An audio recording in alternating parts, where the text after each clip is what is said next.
When we invest in ourselves, we all shine. Together, we are Black beyond measure. I really do get a kick out of every year around Dr. King's birthday, the federal holiday, and we get treated with all the quotes and all the laudatory comments about how amazing Dr. King was and what he stood for and what he did for America. And then the same folk then turn around and literally vote against, speak against the very things that he actually fought for.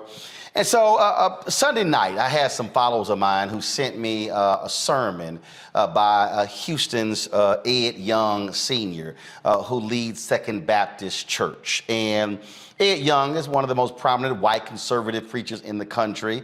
Second Baptist has several locations in Houston.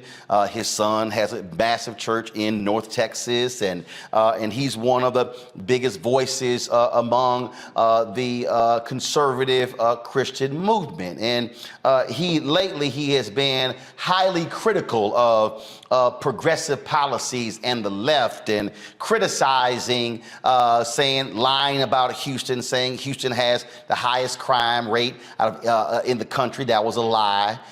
Telling folks we should be opposing cash bail. I mean, all kind of BS from the pulpit, constantly lying. He's been checked by Houston Mayor Sylvester Turner on several occasions as well. But he gave a sermon called Created Equal, and I listened to it, and I had to get a laugh out of it as I watched him go through it, and with the praise of Dr. King. And so I just wanted to just begin to break this thing down. So why don't I go ahead and play it, and I'm gonna start it and stop it and walk y'all through some of the nonsense that we heard from him that we often hear from other white conservative preachers who make the same mistake in terms of trying to look all good with racial reconciliation and speaking against racism. But it's amazing how they ignore a lot of other stuff that happens. But go ahead, let's start it right now. Yesterday, I went back and I looked at 400 years of life in America for the African American who was brought over here as slaves. I sort of knew all that, but I didn't have any concept of the length of the bigotry, the prejudice, get ready to stop it, the inhumane way Americans treated fellow human beings made in the image of God. Because if you know your history, slaves first came over here in 1619, and I do not buy the 1619 phony history. That's not what I'm saying. But they came. Stop right there. Stop right there. Stop right there. First of all, Ed Young, y'all, is 86 years old. He was born in Mississippi. He pastored in South Carolina. How in the hell are you unaware of the treatment of African Americans in the United States? You were born and raised in Mississippi. Really? Now, y'all notice right there how he mentioned the first slaves coming in 1619, and then I don't mean that phony 1619 history project. Notice how he slid that in, okay? See, this is what they do. See, their anger is at Nicole Hannah-Jones and all the other folks who participated in that, because what folk like Ed Young don't like is the rest of the story. They don't want you to hear. And so maybe, Ed, the reason you didn't fully understand the depths and the treatment of Africa, how African Americans were being treated, because the 1619 Project didn't exist. Maybe because you were presented a whitewashed version of American history. So as opposed to trying to throw shade at it, maybe you should spend some time reading that. Press play. With the settlement of Jamestown, the Massachusetts Bay Company, and they came primarily for profit and for gold. A little later, We know about Plymouth Rock when pilgrims came because they loved Jesus and they wanted to worship freely and independently in a new land. So a totally different ballgame. But in Jamestown, the secular invasion of our country, they brought with them slaves, first slavery in our history. And then we know from that moment, listen, roughly 250 years. Just hold on to that number. 250 years we treated fellow human beings made in the image of God as if they were animals, and sometimes worse than we treat our own animals. Oh, I gotta put a pause there, Ed, because yes, slavery lasted about 243 years. You throw in the Civil War, then you got the Reconstruction period. But you might want to add on another 100 years, Ed. Great Compromise of 1866, the election of 1876 leads to the Great Compromise of 1877, which leads to 92 years of Jim Crow. Black folks in Jim Crow were treated like animals, were treated as less than human beings. Lynchings that took place in your home state of Mississippi, in South Carolina, where you were a pastor, in Alabama, in Tennessee, in Arkansas, and Texas, and on and on and on. So I'm trying to understand why you're only limiting this treatment of African Americans to that period of slavery when that treatment existed beyond slavery when it was over, or as Douglas Blackman called it, slavery without, first of all, it was slavery without shackles. Slavery continued, just weren't in shackles. Press play. That's the truth. The Constitution was written by wealthy men, intelligent men, supposedly God-fearing men, but 8 out of the first. Constitution was not written by wealthy men. It was written by wealthy white men. That distinction is kind of important to the conversation. Press play. First 12 presidents of the United States were slave owners. They were slave owners. Now you can build all kind of little anonymous how people treat their slaves like family and all that, but it is brutality and is evil any way you look at it. And now we see Dr. King came. Stop. I'm sorry.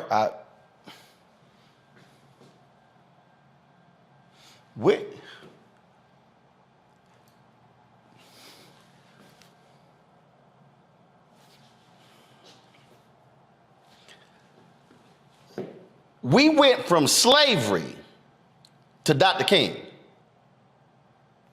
Damn near 100 years. Dr. King does not come onto the national consciousness until the Montgomery bus boycott in 1955. He literally went from the end of slavery to Dr. King. How you skip 90 years? How do you skip Frederick Douglass?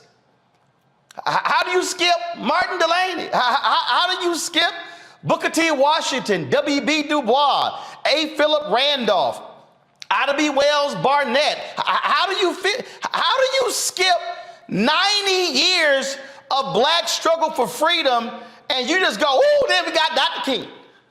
Press play.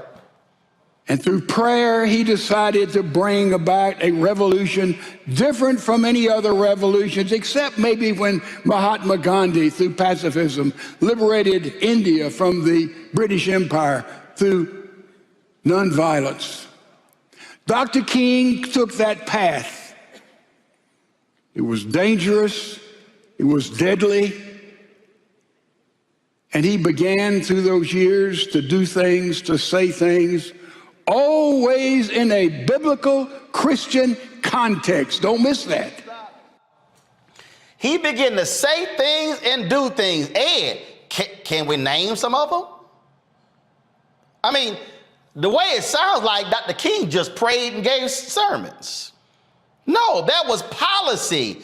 There were things behind that. He was arrested. There were protests, and it wasn't just him. It was Thurgood Marshall and the NAACP Legal Defense Fund. It was Dr. Dorothy Height. It was James Farmer. It was CORE. It was SNCC. It was a plethora of individuals. It was, I mean, we can go, it was Ella Baker and others. It was Roy Wilkins. It was Whitney Young. I mean, we can go on and on with the folks who were involved in this. Come on, Doc. Press play. Don't miss that. Don't miss that. I submit to you that along with Billy Graham and maybe internationally Winston Churchill, Dr. Martin Luther King was the most influential individual in the 20th century by far. But Ed, tell your white congregants why. Go deeper. Ed, come on. If you're going to walk through scripture, walk through the text and the life of Dr. King. Sitting right here, Ed. 7 volumes of Dr. King's writings. The papers of Martin Luther King Jr. from Stanford University, Claiborne Carson, and others. 7 volumes. And not even all of his papers. The books he read. Doc, you got to go a little bit deeper than that, player. Go ahead, press play. He saved America. He preached the gospel. He was indeed a great man. Dr. King did not save America because he preached the gospel. Dr. King and others redefined America because they chose to stand up and fight for freedom and equality and fight against white supremacy, fight for the poor, fight for the folks who have been ignored. He didn't just preach the gospel. The Bible, Ed, says faith without works is dead. You can't stand before your congregation and give a sermon about Dr. King's faith and ignore his works and not mention that. But there's a reason why you don't want to mention his works. Because his works then contradicts what you believe today. Press play. Martin Luther King speaking at Southern Methodist University 2 years before his assassination, 1966. He said a doctrine of black supremacy is just as dangerous as a doctrine of white supremacy. God is not interested in freedom of black men or brown men or yellow men. God is interested in the freedom of the whole human race. The creation of a society where every man will respect the dignity and worth of personality. Dr. King, a couple of years before his assassination at SMU. Oh my God, I'm fascinated by Ed transitioning from Dr. King's work to a piece of his speech at Southern Methodist in 1966. So I decided to look up that particular speech. Go to my iPad. This, ladies and gentlemen, is a transcript of that particular speech. Ed talked about the white supremacy, the black supremacy part. Let me scroll down. Let me keep going. Let me keep going. Let me keep going. Let me keep going. Let me keep going. Let me keep going. Let me keep going. Let me keep going. Let me keep going. Let me keep going. Let me keep going. Let me keep going. Let me keep going. Let me keep going. Let me keep going. Let me keep going. Oh, then I have arrived right there at the top of the screen, the one paragraph that Ed Young was speaking about. Ladies and gentlemen, the speech that Dr. King gave is 7,485 words. Let me say that again, just in case you missed what I just said. The speech that Dr. King gave at Southern Methodist University is 7,485 words. Ed Young skipped 6,345 words before he decided to cherry pick the segment of Dr. King's speech where he's talking about black supremacy. Now, if anybody understands and actually has read the history of Dr. King, what they will know and understand is Dr. King, whenever you saw him talking about black supremacy, he was specifically talking about the Nation of Islam. He was talking about, here's his book, Where We Go From Here, Chaos or Community. In this particular book, where he talked about there are 4 institutions that are primed to liberate black America, he lists the Negro Church, the Negro Press, Negro fraternities and sororities, Negro professional and business organizations. And then he talks about the Nation of Islam, and he says, while he praises them for the work that they have done to clean up black men and to be moral and upstanding, he disagrees with them about black supremacy. That's what he was talking about. In the same book, he talked about black power being an empty statement with nothing behind it. That's what King talked about. You can hear numerous speeches with him doing so. But there's a reason why Ed mentioned, why he just cherry picks that part of King's speech at SMU for this. So I submit to you that we're proud to be American. I'm proud to be American, but we can't overlook this disastrous history. At the same time, all important. The color of your faith says all of those in the woke agenda. What does that mean? That means, he said, the woke agenda. Now you understand why he pulls out that segment on black supremacy, because it is the setup for the attack on the woke agenda. He then tries to define the woke agenda. Press play. means, according to those in the left part of our United States, that if you were born black or some other color, that defines who you are, and you are, listen to me carefully, automatically a racist by being white. That is a fundamental and absolute lie. It is an absolute lie. That is not what being woke means. That is how white conservatives have redefined wokeness. They have used it as the attack against diversity, equity, and inclusion, the attack against multiculturalism, the attack against what we're trying to achieve. That's how they have redefined it in their own way. That is not the definition. Press play. It doesn't matter what you've done, what you believe, where you've been. You are a racist by virtue of your birth. And more than that, and this is hard to believe, there's not a thing in the world you can ever do to repent and to convince anybody anywhere because you're white that you're not a racist. We all know that's a flat out lie.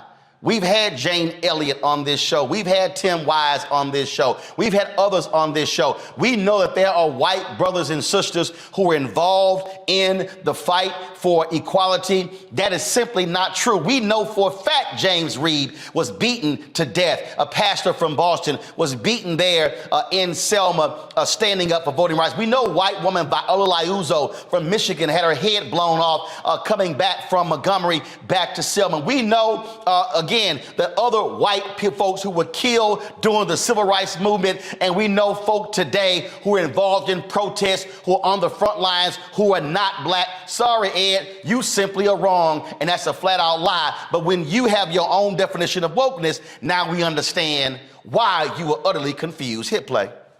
There's no redemption.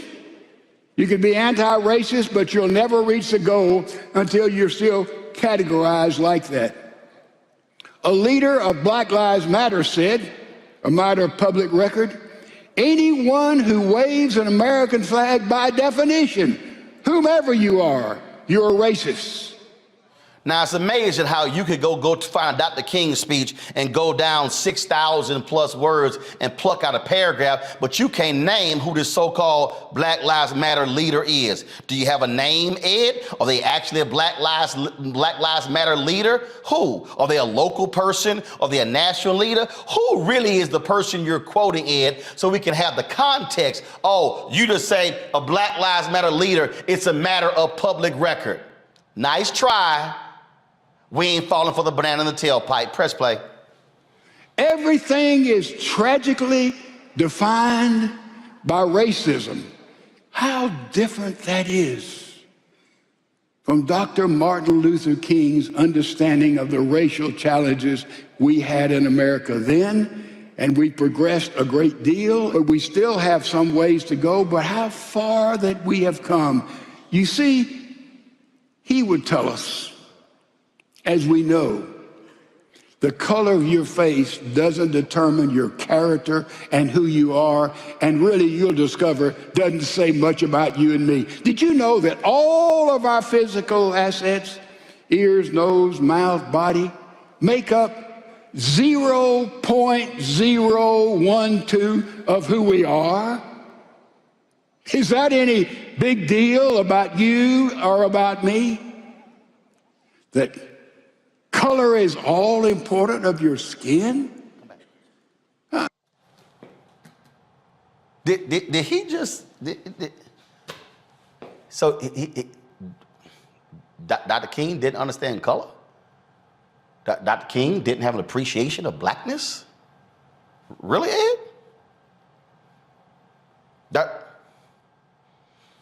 I recall Dr. King talking about black is beautiful. Press play.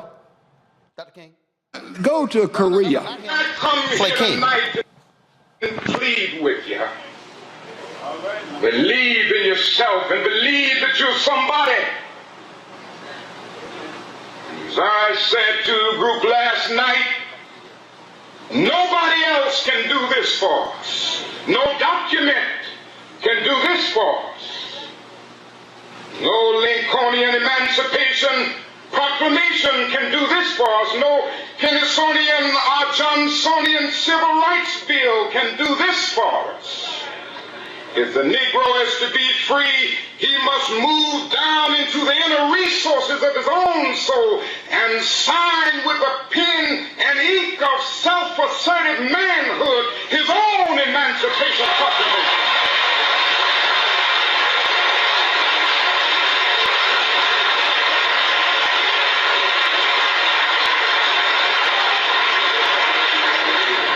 Don't let anybody take your manhood.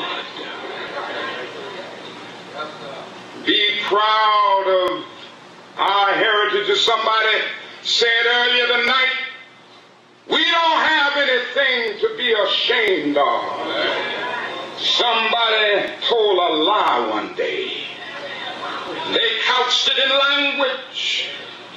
They made everything black, ugly, and evil. Look in your dictionary and see the synonyms of the word black. It's always something degrading and low and sinister. Look at the word white. It's always something pure, high, and clean.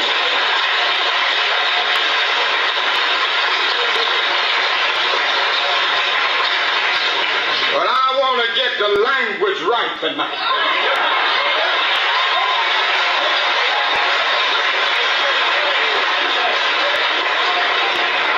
Get the language so right that everybody here will cry out, yes, I'm black, I'm proud of it, I'm black and beautiful. What MLK says right there absolutely contradicts Ed Young. But I need you to understand what Young is doing. Young wants to present this sanitized, this civil rights mascot view of King. He wants to strip Dr. King of his radicalness. He wants to take it away, and he wants to be somehow given credit for addressing the issue of race when, no, what you're doing is you are actually ignoring what King's life was actually all about, the issues he actually confronted and dealt with. If y'all watch the rest of this sermon, what you will hear Ed Young continuing and going on, talking about different aspects, talking about how God created one race. Absolutely. Oh, he'll mention how race is a construct, and he'll talk about that in a certain way. There's a certain point in his sermon where he talks about how the white supremacists are almost out of business, mentioning the KKK. Really? FBI Director Christopher Wray testified before Congress.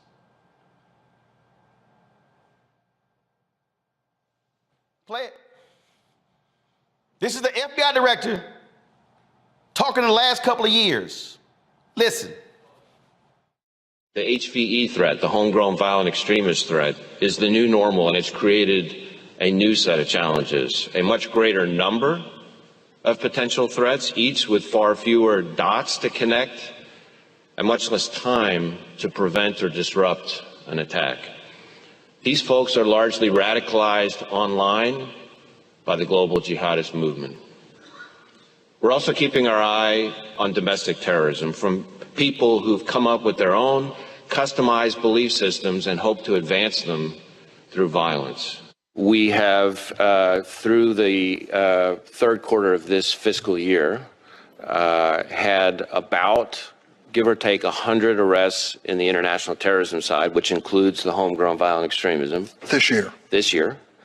But we've also had just about the same number, again, don't quote me to the exact digit, on the domestic terrorism side. And I will say that a majority of the domestic terrorism cases that we've investigated are motivated by some version of what you might call white supremacist violence, but it includes other things as well. It's a huge chunk. Now, Ed Young, this idea that somehow we've eliminated that simply flies out the window because it's simply not true. But when you're living in your own safe, protected cocoon, and when you are standing with MAGA folk, you actually believe that utter nonsense when in fact, that's simply not true. Play this part of his sermon. It's not biblical. Let me assure you of that, because without grace, we're totally out of business. So, with that being said, I'm going to do something with great reticence, but I think it needs to be restated. One of the greatest orations, Lincoln's Gettysburg Address, 2 or 3 others, would be Martin Luther King's I Had a Dream speech. There in the Washington Mall, maybe 1 million people present, millions of people heard it around the world. And Martin Luther King dreamed of a certain kind of America. I think we were getting there with not fast enough. 350 years of bigotry by leadership across the board is too much, folks. We can't deny that. We can't run from that. But we were getting there. And we're getting there because a lot of churches, Christians, that's how slavery got eliminated. In England, it was Wilberforce. And here it was Uncle Tom's Cabin. And here it was Henry Ward Beecher and others who stood against the evil and deadliness of racism.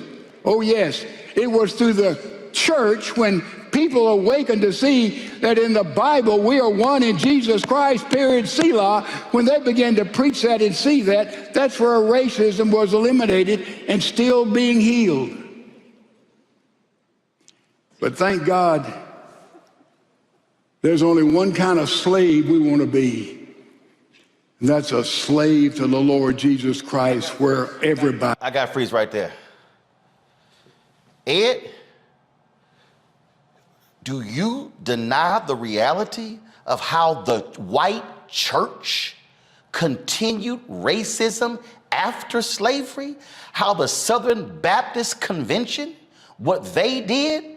How in his own sermon, he actually contradicts it by saying when he passed a church in South Carolina, they had a sign where everybody wasn't welcome. And he said, no, that's not how I'm going to be leading this church. Doc, come on. You can't sit here and talk about how the church was the one that led the end of slavery. No, it was white men like John Brown who stood up against other white pastors who wanted to continue. Come on, Doc. We can't do that.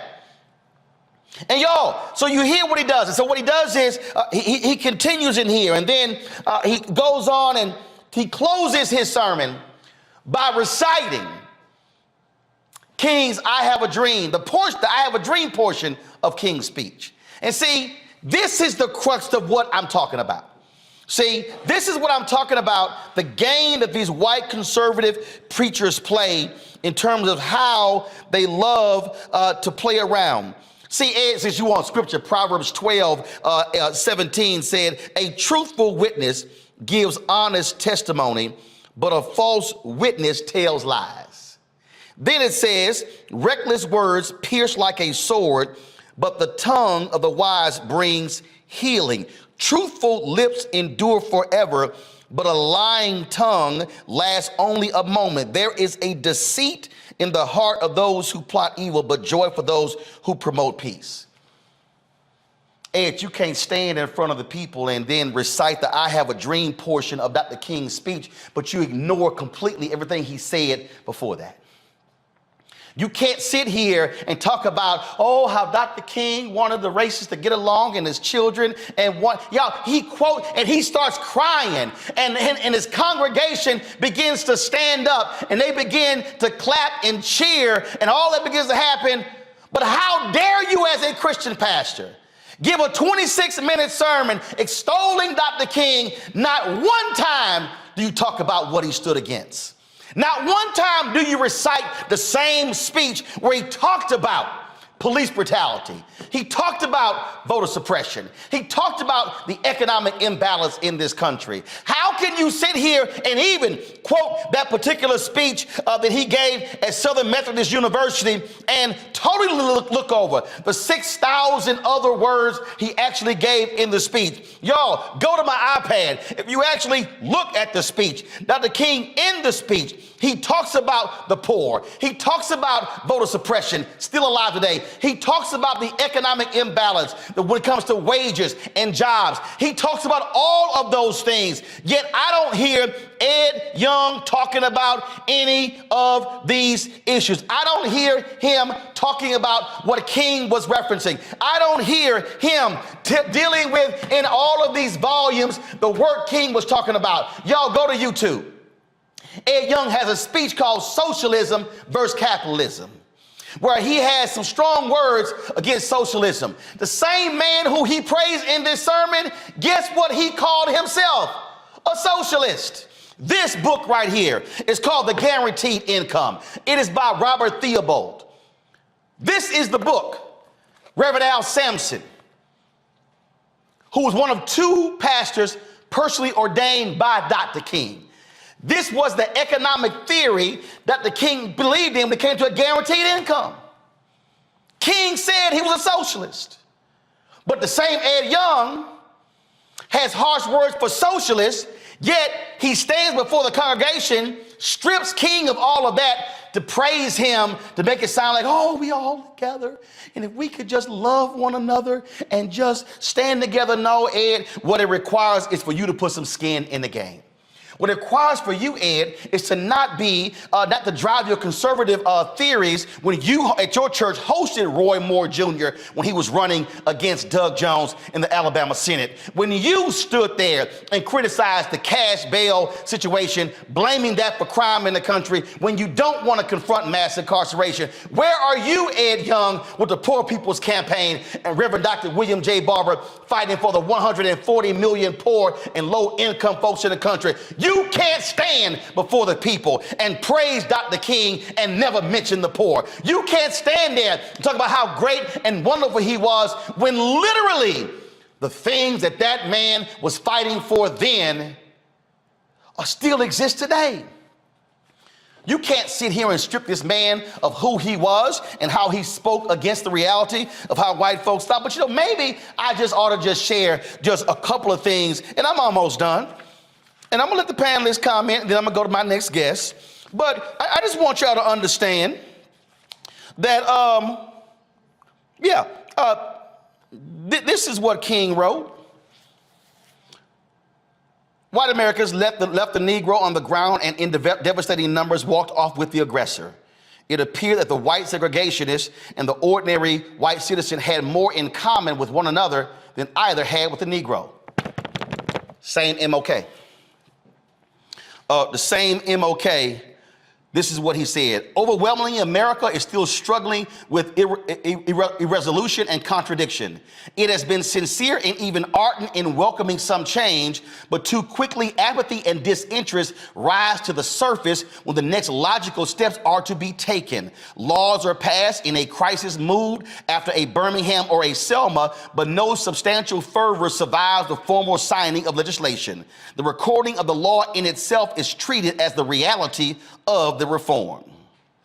Same MLK, Ed Young.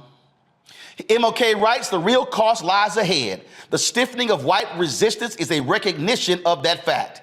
The discount education given Negroes will in the future have to be purchased at full price if quality education is to be realized. Jobs are harder and costlier to create than voting rolls. The eradication of slums housing millions is complex far beyond integrating buses and lunch counters.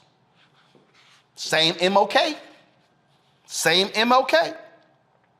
He then says in here, Negroes have proceeded from a premise that equality means what it says, and they have taken white Americans at their word when they talked of it as an objective. But most whites in America in 1967, including many persons of goodwill, proceed from a premise that equality is a loose expression for improvement. White America is not even psychologically organized to close the gap. Essentially, it seeks only to make it less painful and less obvious, but in most respects to retain it. Most of the abrasions between Negroes and white liberals arise from this fact. Same MLK, Ed Young. Same one. Then he says, whites, it must frankly be said, are not putting in a similar mass effort to re-educate themselves out of their racial ignorance. It is an aspect of their sense of superiority that the white people of America believe they have little to learn. Y'all, that's just in the first 10 pages of the book. I take exception to the sermon because what Ed Young is doing is what white Christians and white Republicans often do. That is, they want to present a sanitized, clean, saccharine, G-rated version of Dr. King minus all of the stuff that he was fighting for in his 39 years. You can't stand before your congregation, Ed Young, and praise Dr. King and how wonderful he was and how he preached the gospel if you never even mention the word poor. You can't stand there in your fine sanctuary and talk about how amazing he was and how he changed America if you're unwilling to commit yourself to the very things that he actually stood for. Because frankly, all you're doing, if you don't, is providing us with empty rhetoric that is meaningless. If Pastor Ed Young Sr. wants to impress me, I dare you to invite Reverend Dr. William J. Barber to your church. I dare you to invite the Poor People's Campaign and repairs of the breach. I dare you, Ed Young, to hold a 1 or 2 day conference on your campus with regards to the real life of Dr. King. I dare you to bring Reverend Bernice King to your church and the King Center and have a real dialogue. I dare you, Ed Young, to invite Reverend William Lawson and Reverend Dr. Ralph West and other pastors in Houston, other black pastors in Houston to come and comment and say how you, Ed Young, are willing to stand with them on the very issues that Dr. King talked about. Don't sit here and cherry pick out of a soul speech he gave at SMU if you're unwilling to address the other stuff he talked about in the very speech. Please, Ed Young, show me where you called out Senator Tommy Tuberville for his racist comments. Please show me where you have chastised Donald Trump, other Republicans, for their racist and xenophobic comments. Please show me where you are willing, at the age of 86, to stand in the same spot and say, I'm willing to lift up the same stuff Dr. King believed in. If not, all you did was give yourself a 26-minute pat on the back, shed some tears at the end, and got you an empty standing ovation from your audience, and they left that church just as uninformed as they were when you started. It's simple as that. When we invest in ourselves, our glow, our vision, our vibe, we all shine. Together, we are Black beyond measure. Welcome to Atlanta, one of the most expensive housing markets in America. But rather than help out, Brian Kemp cashed in. He made hundreds of thousands of dollars in real estate. His net worth skyrocketed. And while Atlantans struggled to stay in their homes, Kemp gave $10,000 tax handouts to the richest Georgians and a nearly $700 million no-bid contract to his campaign donor, Brian Kickback Kemp, making Georgia work for him, not you.